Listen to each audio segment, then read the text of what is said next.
네, 오늘 말씀은 시편 6편 1절에서 10절의 말씀입니다. 저와 여러분이 한 절씩 교독하시겠습니다. 제가 먼저 1절 읽겠습니다. 여호와여 주의 노여움으로 나를 꾸짖지 마시고 주의 분노로 나를 벌하지 마소서. 여호와여 내가 쇠약하오니 나를 가엾게 여기소서. 여호와여 내 뼈들이 고통당하고 있으니 나를 고쳐주소서.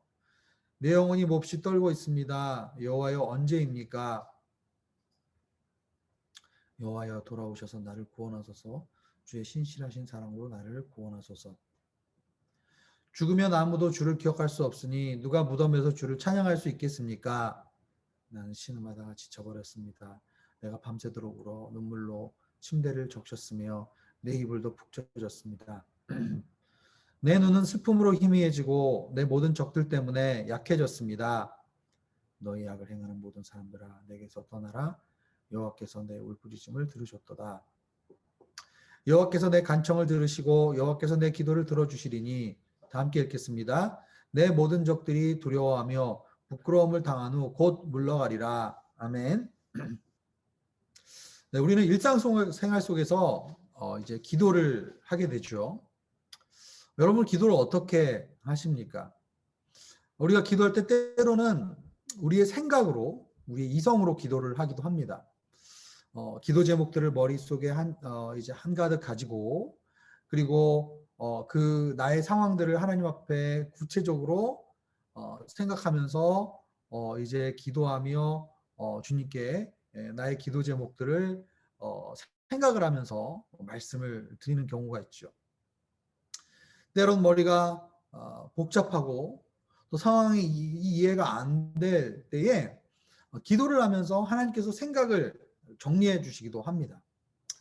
또 새벽 기도를 하다 보면 우리가 이제 말씀 듣고 같이 통성 기도한 다음에 이제 혼자서 내가 주님 앞에 기도하면서 여러 가지 기도 제목을 가지고 나아갈 때 때로는 내가 생각지도 못했던 것들이 떠오르기도 하고, 또 내가 해야 될 일들, 만나야 될 사람, 또 챙겨야 될 일 등이 생각나기도 합니다. 기도는 기도하면서 하나님께서는 우리의 생각을 통해서 기도하게 하시는 것이죠. 그리고 기도는 때로는 의지적으로 기도할 때가 있습니다. 마음이 힘들거나 뭐든 해야 되겠는데 기도는 잘 나오지 않고 이럴 때는 어떻게 합니까? 우리가 통성으로 기도하기도 하고, 때로는 골방에서 방언으로 혼자 기도할 때가 있고, 또 기도할 마음이 생기지 않으면 찬양을 해보거나 이렇게 하면서 기도의 자리로 나아가기로 애를 쓰죠. 의지적으로 기도를 하는 경우도 있습니다. 시편 57편에 보면 오 주여 내 마음이 주께로 정하였으니 내가 주님께 기도하겠습니다. 네.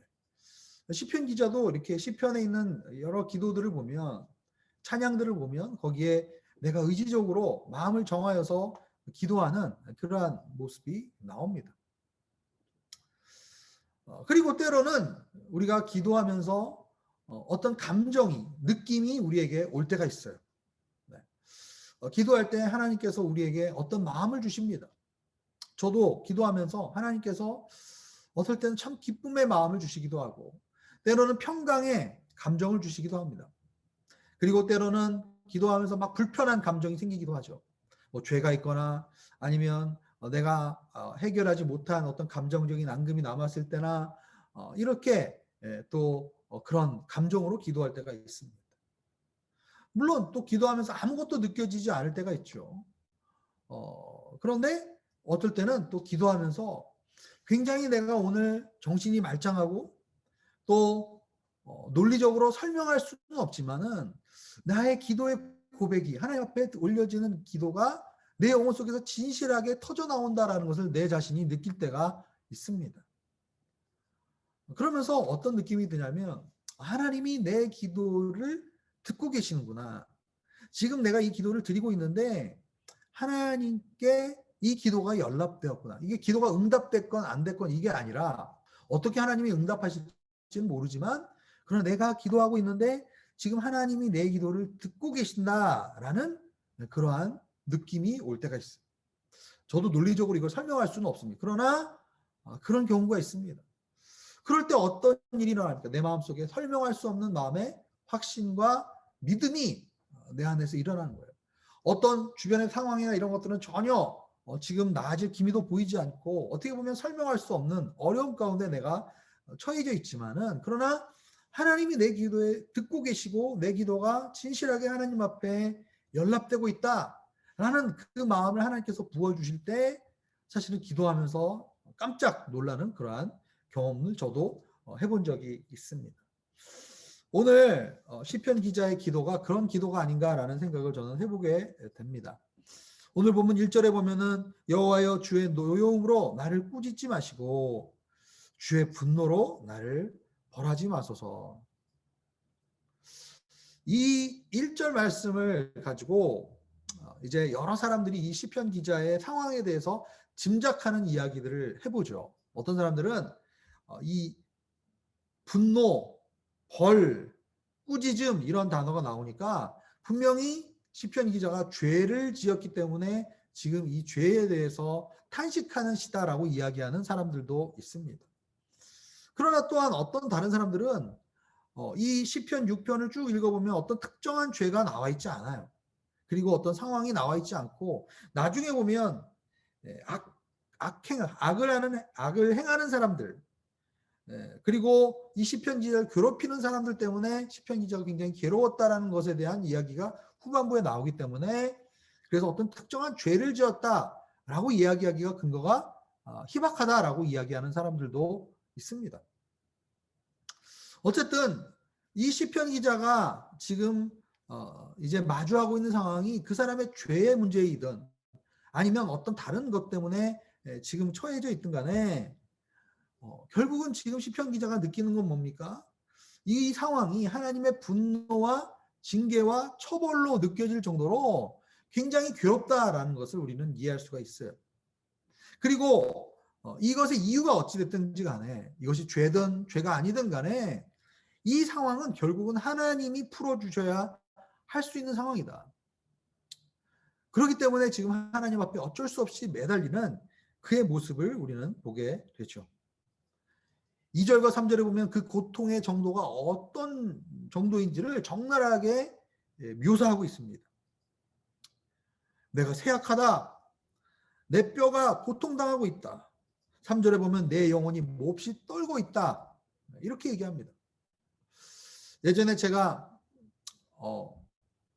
영국에서 유학을 한 적이 있는데 3년 정도 영국에 살았는데, 영국의 날씨가요, 우리 한국처럼 막 영하 뭐 10도 뭐 이렇게 막 내려가지는 않아요. 근데 이 영국의 집이요, 난방이 굉장히 오래된 집들에서 사람들이 삽니다. 그리고 영국이 계속 날씨가 우중충하고 비가 내리고, 그래서 집에 앉아 있으면은 이 뼛속까지 시리는 그 으스스한 추위가 이렇게 있습니다. 이게 뭔가 우리나라에서 뭐 시베리아 벌판에 가면 느끼는 그런 추위가 아니에요. 뼈가 사무치도록 이렇게 으시시하고 아프게 하는 그런 추위입니다. 그래서 영국 사람들이 홍차에 우유를 타서 계속 마시는 이유도 있고요. 제가 예전에 하숙을 한번 한 적이 있는데 너무 방이 추워서 우리 집주인 아저씨한테 너무 집이 춥다, 난방을 좀 틀어달라 그랬더니 저한테 고무 주머니를 갖다 주더라고요. 고무 주머니에 뜨거운 물을 넣어서 그걸 배 위에 덮고 자라고 그렇게 이야기를 하더라고요. 어쨌든 이 뼛속까지 사무치는 이 고통, 그리고 내 영혼이 정말 쇠약해지고 몹시 떨 수 있는 정도까지 그 고통이 엄청나게 있다. 여러분, 사람이 마음이 아프고 정말 고통스러우면은 이 몸까지 아프고요, 삭신이 쑤시는 그런 상태까지 가지 않습니까? 2절 3절 읽어보면 시편 기자가 얼마나 괴로우면 이런 이야기를 했을까라는 그런 생각을 해보게 되죠. 그러면서 시편 기자가 4절에 구체적으로 하나님 앞에 간구하는 기도가 나옵니다. 여호와여 돌아오셔서 나를 구하소서. 주의 신실하신 사랑으로 나를 구원하소서. 여기 두 가지 동사가 나옵니다. 첫 번째는 return, 돌아오십시오 라는 동사이고요. 두 번째는 save, 구원하여 주십시오 라는 동사입니다. 여러분 룻기를 읽어보면 룻기 1장에 제일 많이 나오는 동사가 바로 이 돌아오십시오라는 겁니다. 슈브라는 동사예요. 히브리어로. 돌아온다, return 이란 뜻입니다. 나오미의 남편이었던 엘리멜렉과 나오미의 두 아들인 말론과 기론의 죽음 앞에서 나오미는 두 며느리인 오르바와 룻에게 돌아가라고 얘기합니다. 슈브라고 얘기합니다. 돌아가라. 너희의 옛날의 집으로, 너희의 옛날의 신으로 돌아가라고 얘기합니다. 내가 너희들을 부양할 수가 없다. 그때 오르바는 자신의 집으로 돌아갔습니다. 그러나 룻은 자신의 민족의 신과 자신의 가족에게로 돌아가지 않겠다라고 합니다. 그러니까 이 룻기 1장에서 인간이 설명할 수 없는 고통과 고난 속에서 인간은 어떻게 하려고 하는가? 계속 뭔가 돌이키려고 하는 거예요. 돌아가려고 하는 거예요. 그런데 그것이 마음대로 뜻대로 되지를 않죠. 결국은 나중에 룻기 1장 후반부에 보면 나오미와 룻은 베들레헴으로 돌아갑니다. 역시 슈브라는 동사가 나옵니다.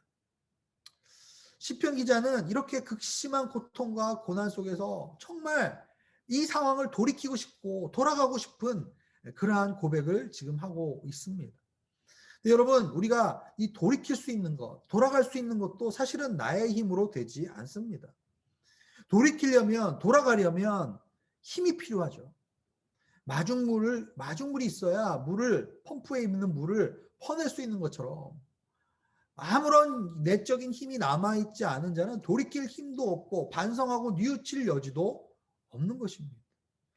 그런데 우리가 이렇게 완전히 바닥까지 내려간 정말 돌이킬 수 없는 그러한 상황 속에서 우리가 돌이킬 수 있는 것은 무엇인가? 4절에 보면 주의 신실하신 사랑으로 나를 구원해달라고 이야기합니다. 여기서 이 신실하신 사랑, 영어로 보면 your unfailing love, 실패하지 않는 당신의 사랑, 히브리어로는 헤세드의 사랑, 성실하신 사랑, 신실하신 사랑, 실패하지 않는 사랑, 끝까지 견디는 사랑, 그 사랑을 우리는 헤세드라고 이야기를 합니다. 룻기 전체의 주제가 헤세드죠.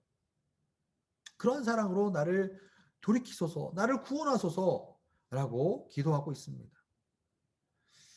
5절에 보면은 죽으면 아무도 주를 기억할 수 없습니다. 누가 무덤에서 주를 찬양하겠습니까? 지금 죽기 직전까지 갔어요. 근데 여기서 더 나아가면 정말 죽을 것 같은데 죽은 사람이 어떻게 무덤에서 찬양을 할 수 있고 어떻게 주의 은혜를 기억할 수 있겠습니까? 정말 얼마나 고통이 심하면 이런 말까지 할까라는 생각을 해보게 되죠. 한편으로는 또한 이런 이야기도 생각해 볼 수 있습니다. 삶의 의미와 목적이 과연 무엇이겠는가? 우리가 하나님 앞에 창조받고 지음받은 목적이 무엇인가? 왜 주님은 우리에게 의식을 주시고 기억력을 주시고 인격과 자유의지를 주셨는가? 우리 삶의 의미는 무엇인가? 하나님은 우리를 주님께서 행하신 그 주님의 역사를 기억하고 주님의 은혜를 감사하고 주님께 찬양을 올려드리기 위해서 우리를 지으셨다라는 그 의식이 시편 기자의 내면 안에 깊숙이 깔려 있습니다. 어떠한 일이 일어나더라도 결국은 그 일은 하나님께로만 해결이 가능하다. 그래서 그 고난의 순간이 하나님께로부터 오는 징계와 하나님의 징벌로 느껴질 정도로 시편 기자의 삶은 항상 하나님께 포커스가 맞추어져 있었던 것이죠. 6절과 7절에 보면 신음하면서 밤새 울면서 내 눈물로 침대를 적셨다. 시편 기자가 이렇게 자주 이야기하는 이 자신의 고통을 표현할 때 나오는 그런 표현이죠. 뭐 눈물을 내 호리병에 담았다. 내 눈물을 적셔서 침상이 다 젖었다. 이 유대인들의 어떤 과장법 이런 표현의 내용들을 볼 수가 있습니다. 심지어는 내 눈이 희미해지고 그리고 내 눈이 약해졌다. 7절에 보면 나중에 예수님이 이 눈은 영혼의 창이다라고 얘기하셨어요. 그런데 이 눈이 흐려질 정도로 정말 슬픔으로 인해서 희미해지고 약해질 정도로 내 영혼이 흔들리고 있고 내 영혼이 이제는 거의 진짜 앞을 분간할 수 없을 정도의 상황까지 이른 것을 우리가 보게 됩니다. 이제 8절, 9절, 10절에 보면은 이 시편 기자의 고통과 눈물의 호소와 하나님의 구원해 달라는 이 간청과는 달리 톤이 바뀌죠. 악을 행하는 사람들아 내게로 떠나라. 대적하는 그런 기도의 내용이 나옵니다. 9절에 보면은 여호와께서 내 기도를 들어주실 것이다. 선포의 기도가 나옵니다. 그리고 10절에 보면은 내 모든 족들이 두려워하며 부끄러움을 당한 후에 곧 물러가리라. 정말 믿음의 기대에 섞인 그러한 고백이 나오는 것을 보게 됩니다. 자, 그렇다면 시편 기자가 8절, 9절, 10절에 이렇게 기도할 수 있었던 원동력은 무엇인가? 저는 8절에 여호와께서 내 울부짖음을 들으셨도다. 9절에 보면 여호와께서 내 간청을 들으시고, 한글 성경으로는 이 문장의 시제가 사실은 분명하지 않은데 8절과 9절의 이 시제는 영어 성경에 보면 완료형입니다. 히브리어로 봐도 완료형이죠. 무슨 얘기입니까? 주님이 내 기도에 응답하셨음을 완료형입니다. 그러니까 내가 느낀 거죠. 주님이 내가 이렇게 지금 막 간구하고 고통스러워하고 아파하면서 어찌할 바를 몰라서 계속 눈물 흘리면서 기도하고 간구하고 하나님 앞에 눈물 흘리고 있는데 기도하면서 그 어느 순간에 그 하나님께서 내 기도를 듣고 계시다라는 것을 시편 기자가 느끼기 시작한 거예요. 아, 하나님이 내 기도에 응답하고 계시는, 하나님께서 내 기도에 들으셨구나.